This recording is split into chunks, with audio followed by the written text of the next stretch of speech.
And I wanted to show you some of the details of the wall. You can see a pretty good view. This is going to be close to 500 miles by the time we finish. Those are the areas that are most important. After we're completed that should be done pretty close to next year. It'll be over 400 miles, and we think we can get it close to 500 miles by the end of next year, depending on certain terrain conditions. But we're doing all of the most important areas. We have a lot of natural barriers like mountains and streams and rivers, and some pretty vicious and violent rivers, actually. But it's an amazing project. And I think what I'd like you to do is if you could explain the interior of these pipes. The wall is 30 feet high.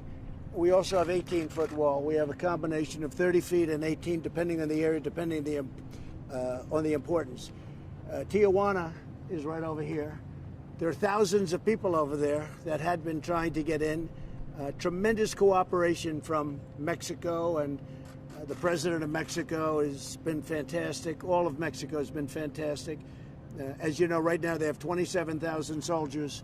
So in addition to the wall, we have the soldiers. Now the wall still obviously has a ways to go, but we're building it at a breakneck speed. I wanted them to show you the interior of parts of the wall and what's inside of each individual slat. And you'll see it's a combination of steel, concrete, and as one of the folks just said, it really is virtually impenetrable.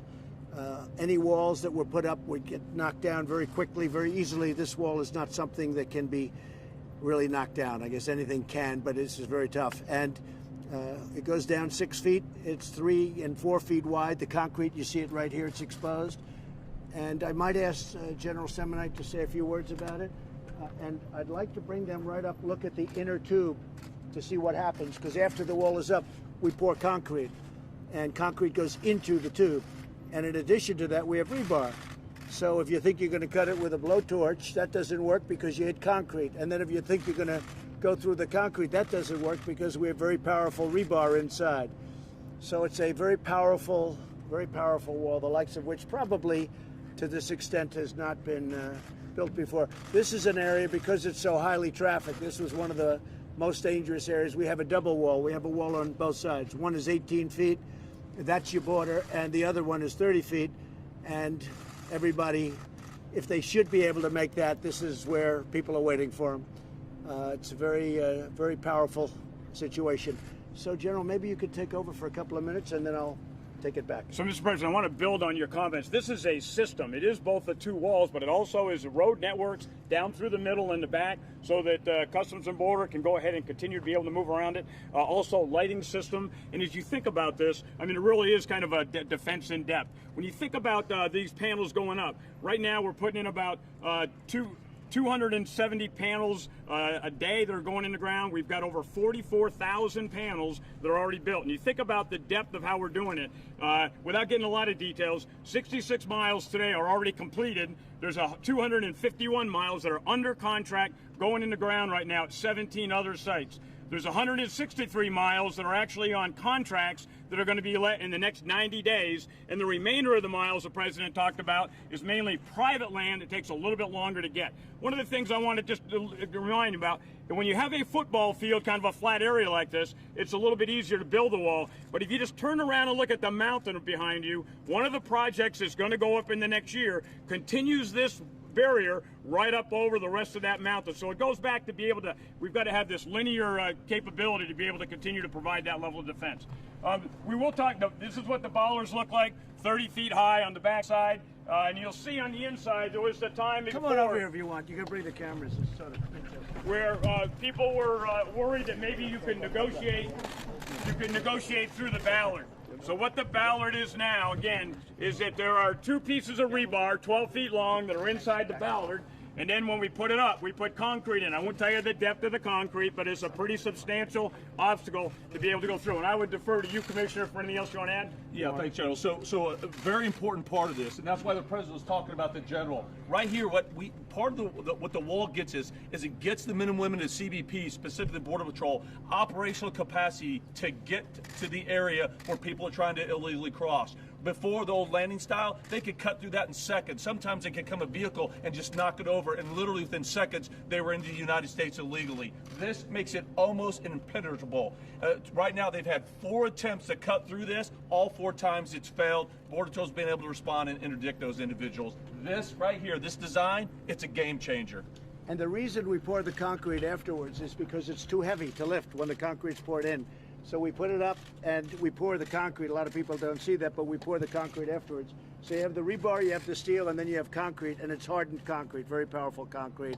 What is that, 4,000 pounds or 5,000 pound concrete? I think it's 5,000, sir. That's a very strong, that's a very powerful concrete. And a lot of technological advances have been made with concrete. It sounds pretty simple, but it's not. It's a very powerful concrete. So you have the rebar, you have the outer crust, and you have the inside is concrete, and it's pretty amazing. And again, the concrete's poured after it's up. They pour it through funnels and cover much of the territory of the bollard. Mr. President, also, this is a great view to look at the anti-climb. I defer to the commissioner to explain what that panel does. Hey, you know what? I'd actually turn this over right now to our Chief Patrol Agent right now, Agent Harrison. He's really going to be able to give you, from an agent's perspective, exactly the magnitude of what this wall, the operational capacity gives the Border Patrol agents. Thank you, Commissioner and Mr. President. So you know, sir, this is the wall that the agents asked for. And they wanted me to tell you personally that they appreciate this, and not only this here, but the extension that's bringing the secondary out further out. They really appreciate it. It makes them safer, it makes the community safer, and it allows us to make that apprehension here in the border zone, as opposed to getting in vehicles and getting in pursuits on the highway. We want to make that apprehension here. Well, you know, just in terms of the quality, I came with the Border Patrol. We worked with them very closely. I said, fellas, how about doing a less expensive version? They said, well, this is the version that works, including the poured concrete in the steel with the rebar and everything else. That's the Rolls-Royce version. Then I said, well, fellas, how about doing one wall instead of 2? In a lot of areas, we have 2 where you have tremendous amounts of people on the other side trying to break through. We know exactly where those areas are, Tijuana being over here, as I said. And they said, well, sir, 2 works much better in these areas, a lot more expensive. So we have the one side on the border 18, and then we have over here 30 feet. And I think one of the things you were asking, Mark, and wanted somebody to explain is the protection on top, how that stops. It's a anti-climb device, if you look at the steel on top. It's also structural, but actually it was there more importantly for anti-climb. Do you want to explain that? So it's the panels up there. So it's one thing to figure out how to navigate the vertical post, but the transition at the top makes the climb orders of magnitude more difficult. It requires different equipment, different tools, different skills, and so it's the change as we get to the top that adds to the protection of that fence, sir.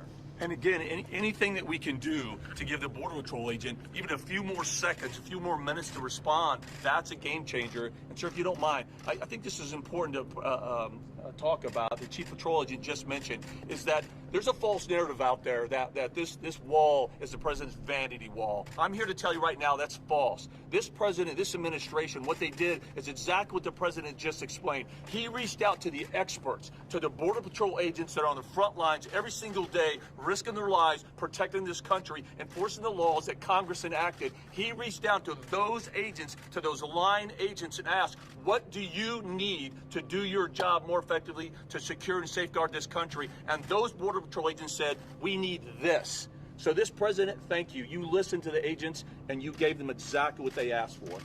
This is your maximum that you could do. And one thing we haven't mentioned is technology. They're wired so that we will know if somebody's trying to break through. And you may want to discuss that a little bit, General. Sir, there could be some merit in not discussing that. Okay?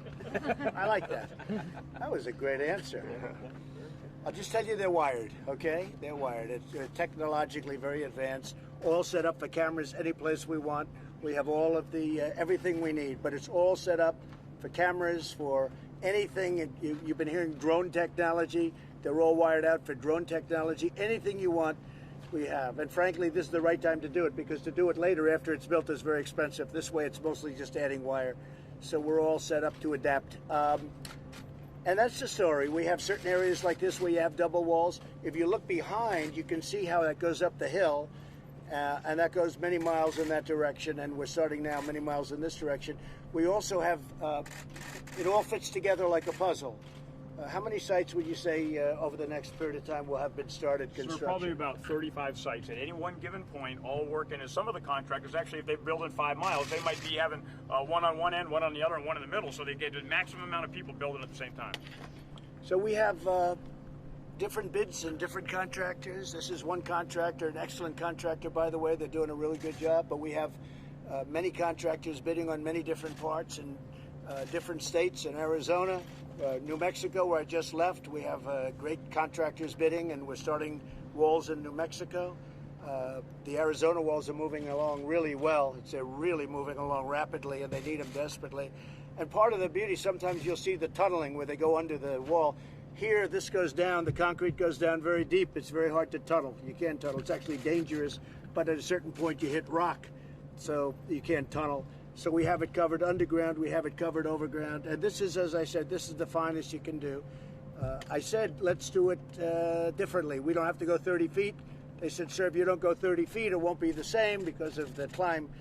We actually built prototypes, and we have, I guess you could say, world-class mountain climbers. We got climbers. We had 20 mountain climbers. That's all they do. They love to climb mountains. They can have it. Me, I don't want to climb mountains, but they're very good. And some of them were champions, and we gave them different prototypes of walls, and this was the one that was hardest to climb. And we've all seen the pictures of young people climbing walls with drugs on their back. A lot of drugs. I mean, they're unbelievable climbers. This wall can't be climbed. This is very, very hard. And what the panel does on top, as I said, is structural, but it's also very hard to get by that panel. Plus, it's designed to absorb heat. So it's extremely hot. The wall is, you won't be able to touch it. You can fry an egg on that wall. It's very, very hot. So if they're going to climb it, they're going to have to bring hoses and water, and we don't know where they're going to hook it up because there's not a lot of water out here. So it's a very, very hard thing to climb. We were thinking about an all-concrete wall. This is a much more expensive version, but they want to be able to have a vision in through, looking through Mexico, looking in both directions. They have to be able to, because otherwise you have a block. You can't see what's going on the other side. They could build, literally, they could have a group of some pretty tough people out there, and we don't want to do that. You may want to explain that. Why would you need this vision? It was so important because, frankly, an all-concrete wall would have been a much less expensive wall to build. But from the standpoint of Border Patrol, they were very much opposed to it. Go ahead. So, sir, as you mentioned, our agents patrol along these walls, and as they get closer to that, being able to see the threat through the wall prior to a rock coming over the fence or something else coming over the fence at them, it's an officer safety thing, sir, and we appreciate it. Good. Yeah, it worked out, and I understood. Sort of interesting. I always envisioned maybe it's a solid concrete wall. That would have been easy to do. But every time I had a meeting with Border Patrol, with ICE, with the general, with everybody involved, with Kevin, with Mark, they said, sir, we have to be able to see through. If you don't see through, this thing is not going to work. It's not going to be a good situation. They even talk about things where somebody would be walking on one side of the wall, and they would throw up bags of drugs that weigh 100 pounds. They would catapult it up and over the wall. And it was, I mean, we've had instances where people got hit on the other side because you don't see who's over there. So having the wall, though, it's more expensive, but it's the right thing to do. And people that have seen it, other countries are now coming, as you know, and they're studying the wall because other people are thinking about something. The only thing is, I'm not sure that they can afford a wall like this. This is really, I will tell you at a certain point if I get their approval. We've had 3 of them already. They're coming and they're studying the wall. But I'll let you know if I can get their approval. I'll give that. Who is that, Jeff? I'll give you that information if I can. I want to ask their approval first. Okay. So that's pretty much it. Again, the president of Mexico has been great. The soldiers who are right outside. We have a lot of soldiers right now. They've been great. 27,000, I think, is the number as of today. And this will be something very special. I want to thank Mark, and I want to thank Kevin, and I want to thank you. Really fantastic job they've done. The whole group. Border Patrol has been incredible. And the knowledge that you've imparted. Who would think this is what we had to do? But that's it. When you look down here, you'll see on a more flat area, this is fairly flat. You'll see what the wall looks like, and it's pretty impressive. if the cameras can look down here. And these are the real people. These are the workers that put up the wall, by the way. All of these guys, they don't do as much of that, but these guys do a great job, but we appreciate it, fellas. These are the ones that are here. Each one of these is considered a panel. When they said, how many panels are you going to put in? Over 44,000 are in right now. 44,000 are already in. Each one of these, if you look, they're together. So each one of these, I think they have, so they would have, yeah, like eight bollards. Right. And each one of, so I guess it's mostly an 8 bollard. We also have some very sophisticated openings when you have to get the Border Patrol through or various people through to the other side. We have some really beautiful openings that work, I hear, really well. I hear we finally figured that one out, right? Yes, sir. That was not an easy thing to figure out because of the weight. The weight it's tremendously heavy. But if you look down here, you'll see what the wall looks like. And the beautiful thing is that people are seeing that. We're not going to do, in another week, I understand, no more catch and release. We're not allowing people into the country at all anymore. Nobody's coming in unless they're coming in legally. They're coming in through a process. We have it covered between 27,000 Mexican soldiers, and really now the wall is starting to kick in very big. San Diego they were just thanking me for the wall we built in San Diego. It's like they said it's a difference of day and night. They actually said it's 100%. The only thing is we have to now expand it out. The only way they get through is to walk many, many miles in the opposite direction, one way or the other, and go around it. But going over it is impossible, is virtually impossible. But they were very, very happy with what we've done. So the days, and I tell you this very strongly, no more people can come in. We wanted Congress to help us. It would have made life very easy, and we still want them to get rid of loopholes, but we've done it a different way. We've done it with the help of Mexico. We've done it with the help of Border Patrol, and we've done it with the help of Kevin and all of you great people and Mark. We've done it a different way. We still want them to do it because it would be a little bit easier, but Congress wouldn't do it. When I say Congress, the Democrats just wouldn't do it. So now we have a world-class security system at the border, including the highest technology. I would think that there's no place like this anywhere. There's no place has anything like this or even close to it. Now, other places have guards, and unfortunately they have machine guns, and they have electrified fences. You touch them and you get electrocuted. We don't do that. We don't do that. But this is something that is equally difficult to get across. Okay? Can you explain what was here before? Was there fencing here? Was there anything here? We had a very low fencing here. In fact, you were here before, I think. We had a very low fencing. It was like a sheet metal, and people would knock it over like just routinely. And we ripped it out. We have a lot of areas where we had that and even less than that. And then we have areas where we had nothing. We had some areas where we just had a pipe along the ground, and that sort of stopped cars or trucks, but they'd knock that out pretty quickly. So those are areas, but in this case you saw it, it was sheetrock, it was like sheet metal, a very thin, used to build runways as just a form to build runways. And they had a lot of it left over years ago, and they put it up, but it would be knocked down on a daily basis. Tell them about that. Can I offer, Mr. President? This is the same area we had the prototypes built. The President was here 18 months ago. We now have 24 miles of new primary and secondary wall in this sector. The difference that makes for us operationally is instead of 300 to 500 people crossing a day, we're now seeing 30 to 50. And combined with our partnership with Mexico, where people aren't being released into the U.S., the traffic in the sector has dropped dramatically. That's how your strategy is coming into play. And the only way you get to 50 is they walk around the areas like this that aren't, we haven't sealed this up yet. We'll be sealing this up very shortly. Or in part of this, we have a gate. But the only way you get to 50, nobody's going over the wall. But where we are still building it, that's where they get the 50. We think it's going to be close to 100% in the end. I don't think anybody's, I guess maybe one of the greatest pole vaulters in history can get over the low one, but it's going to be very painful when they land, right? Mr. President, it's been about 6 or 7 months since you declared a national emergency here at the border.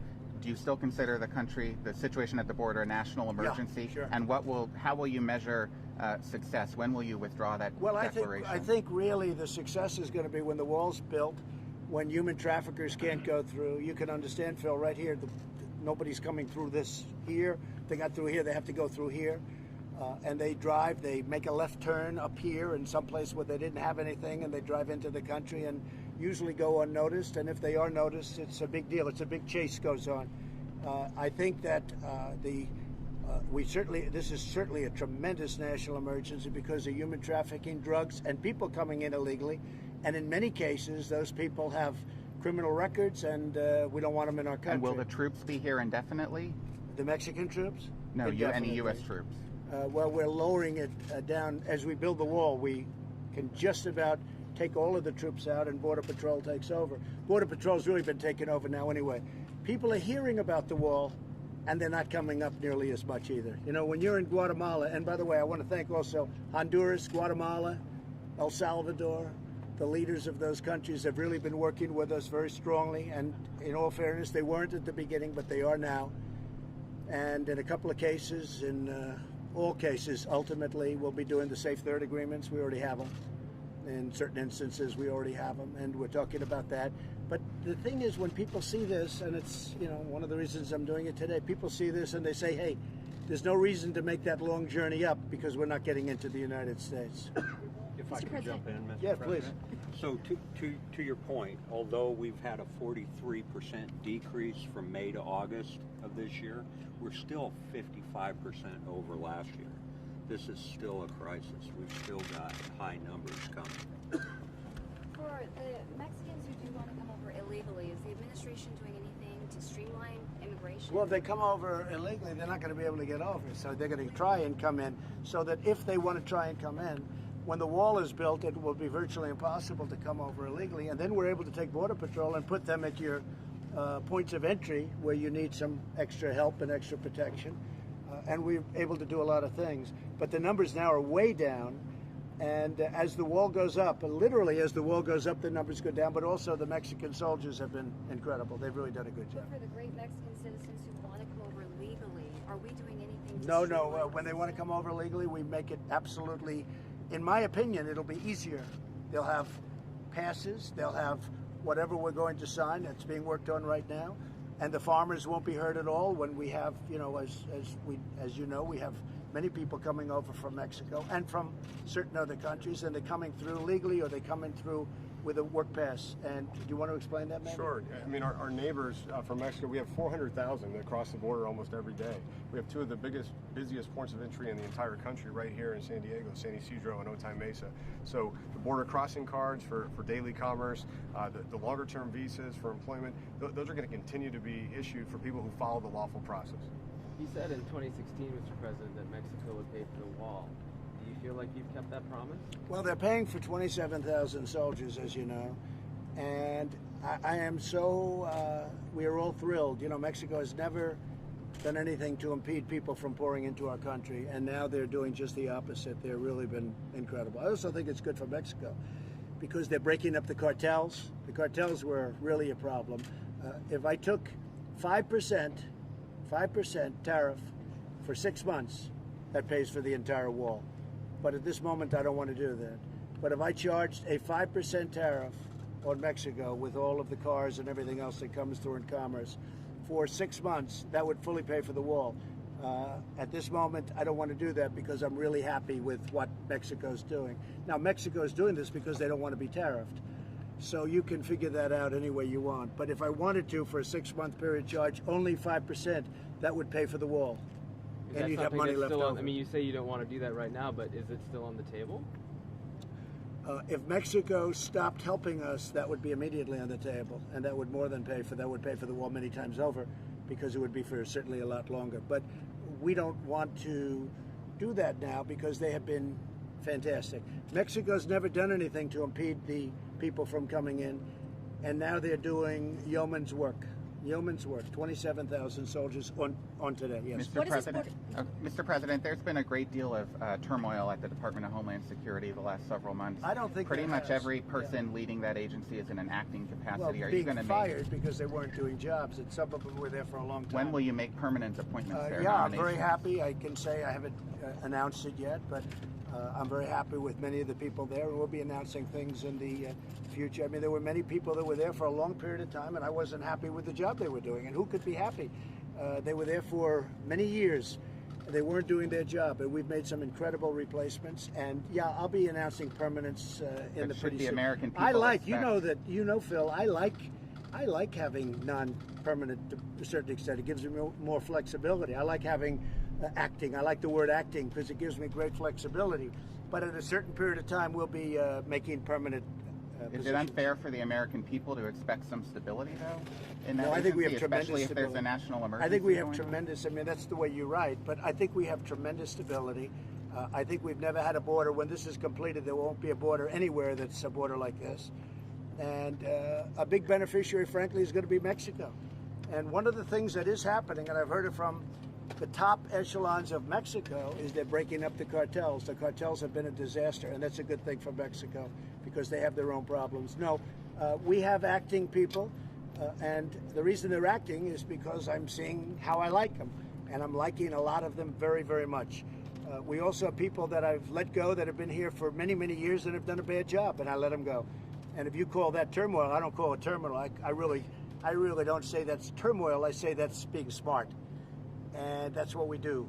And the structure that you see, I wanted to have you here because nobody would believe this unless they see it. I hope you're impressed, but nobody would believe it. This is top of the line.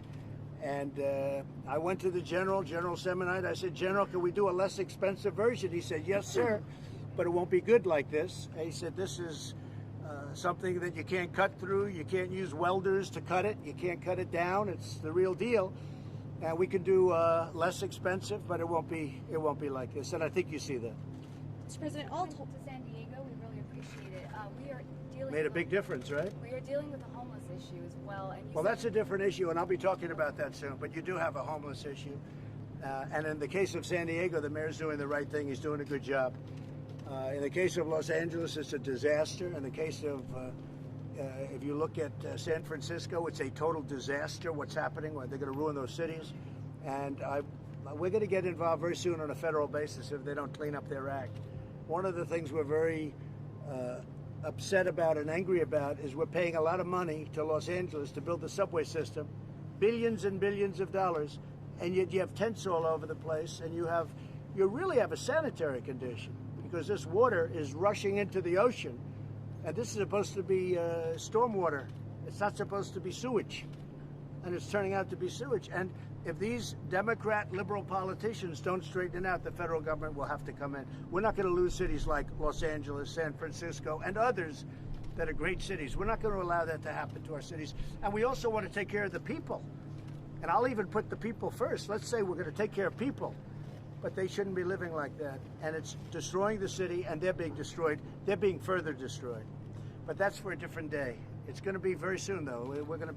We're working on that right now. It's a very good question. Okay? Mr. President, all told, how much is this border wall costing the United States, and where is that money coming from? So it's coming from various sources. We've had tremendous Supreme Court victories over the last short period of time. You've all reported on them. And it's allowing us to do the proper job. And it's also allowing us to work with the Army Corps of Engineers, where we have very talented people like the General, and we're getting it done. You may want to comment on this section. How is this being paid for, General, as an example? This was through regular, normal congressional appropriations. Part of this was in FY17, part was in FY18. That came through CBP appropriations. And what about the tunnels? Because the drugs are just... I'll give you an example. They tried to stymie us by saying $1.6 billion, but only for renovation. Well, if they have a little 8-foot wall, 7-foot wall, or 10-foot wall, that's like, they just pull down the panel and they walk across. And if we rip that down, I guess you could say that's renovation. So, we've used some of this water. Some of this comes right out of the budget. Much of the wall comes out of the budget. But if we have even a small piece of steel going around, that's called a renovation, because we take the piece of steel out, we put up a 30-foot wall. And so in many ways, that works very much to our advantage. Did you expect to have more of this done when you were talking about it in 2016? No, I think that I've always heard 500 miles. That was always like a number, because, you look behind and you see, even here, we're going up the side of the mountain. But in some cases, you can't. It's very, very hard to traverse. In some cases, you have areas that nobody's going to even get near. So the number I heard was 500. What we're going to do is we're going to stop at anywhere from 400 to 500, and we're going to see where else we may need something, and we can add pieces to that. but you really won't know until you stop because you're going to have tread paths. It's like, where are they going to go, where are they going to walk? So we're going to get up to about 400, and then we're going to look and see whether or not we have to go much more than 475, 500. It could be at maximum, I would say 550. So we might add another 50, but we won't know that until it's complete. Does that mean you don't think you need a wall along the entire U.S.-Mexican border?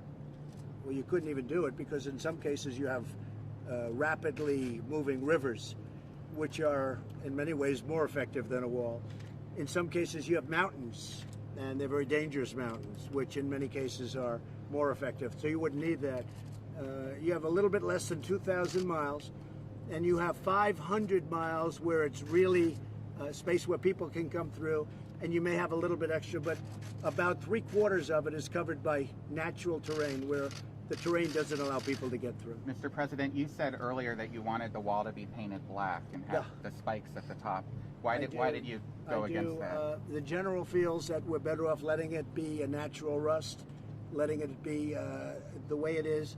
We'll make a determination as to painting it later. This will be a good, strong rust color, and we'll see. We'll make that. It's not a big deal. The black attracts more heat even than this color, but this is your natural steel, and I think we're going to see how it works out. We can paint it at a later date if we decide to do it. I think the real issue, though, is that it goes back to economics. And so when you are able to use that money to be able to get more miles, therefore you're able to resist the threat better. It's not a huge amount of money, but it's enough to build many, quite a few more miles, and I think we want to do that. And we can paint it at any time. We can paint it later on. Can we just ask you again quickly about Iran, Mr. President? Yeah. About should we expect to see military strikes coming soon? And John Bolton apparently was critical of you today, both your policies on Iran and on the Taliban. Well, I was critical of John Bolton for getting us involved with a lot of other people in the Middle East. We've spent $7.5 trillion in the Middle East, and you ought to ask a lot of people about that. We are doing it the right way. We're doing it the smart way. It's very easy to go in. We could go in one instant, just one phone call. We could go in, and we'll see. And that might happen. That might happen. But we will see what we will see. John was not able to work with anybody, and a lot of people disagreed with his ideas. And a lot of people were very critical that I brought him on in the first place because of the fact that he was so in favor of going into the Middle East, and he got stuck in quicksand. We became policemen for the Middle East, and it's ridiculous. So, and I've always felt that. I always felt it. From day one, I felt it. Even though I wasn't in government, I felt it. But I think that you will see what happens, and we'll see what happens. He also said on your North Korea policy that negotiations with the North Koreans were doomed to failure. Well, it's today. easy to say that. He may be right and he may be wrong. I mean, let's see what happens. Only time will tell. In the meantime, for 3 years, there's been no nuclear testing. We've gotten our hostages back. We've gotten our great soldiers back who were killed, with many of them, and many more are coming back. We have many more coming back. And the families of those, we call them our heroes. And they were our heroes, and they're coming back. And the relationship is good. So I think that's better than somebody that goes around and saying we want to use the Libyan model. He said the Libyan model. That set us back very badly when he said that. So I think John really should take a look at how badly they've done in the past, and maybe a new method would be very good. Now, with all of that being said, maybe a very powerful attack. We've never had a military as strong as our military right now because of what we've done. And when I first came into this position, our military was in very, very depleted, sad shape. And you mean a powerful attack against whom, sir? I'm not saying anything. I'm saying there may be a very powerful one, and maybe it won't be necessary. We'll see. With regard but to I will Iran. tell you, guys like Bolton and others wanted to go into Iraq, and that didn't work out too well. All right, that didn't work out too well. That was a horrible idea. It was, and I put him in anyway. And frankly, everybody knows if you move wrong, he wants to. He doesn't realize that you get stuck. You get stuck. And they got stuck, and I'm unsticking it, okay? I'm unsticking it, and we're doing a great job. North Korea, we'll see what happens, and frankly, in the Middle East, we'll see what happens. Very fluid. A lot of things can happen. Rough things and not such rough things. How about the feds? And by the way, very, very easy to go in. One phone call, we go in. That's a very easy thing, and it doesn't have to be today. It can be tomorrow, and it can be in 2 weeks from now. You understand. President of the Fed cut the rate today. Your reaction on Twitter was not. Well, I think it's fine. I think that, frankly, they should have acted faster. They raised far too quickly, and they lowered too soon. And you look at Germany, where they're actually getting paid money to loan money. They get paid to loan money. Japan gets paid to loan money, and we're a much better credit than anybody in the world. We're a much better credit, and because of our Fed, we're actually paying interest. So I'm not a fan. We have no inflation. We have an unbelievable economy. We have no inflation. That's a very big thing, Peter. So he just did this a little while ago. Some people thought he might do 50 instead of 25. He did 25. I figured he'd probably do 25. I think that they made some mistakes. And the mistake was he raised too fast and he lowered too slow. But despite that, we have a great economy. We're the greatest economy in the world. We're doing really well. Our businesses are doing very well. And regardless, but I thought it would give us an advantage. When other countries are doing it and we're not doing it, it becomes a little bit tougher competitive-wise, but we're so much better than everybody else.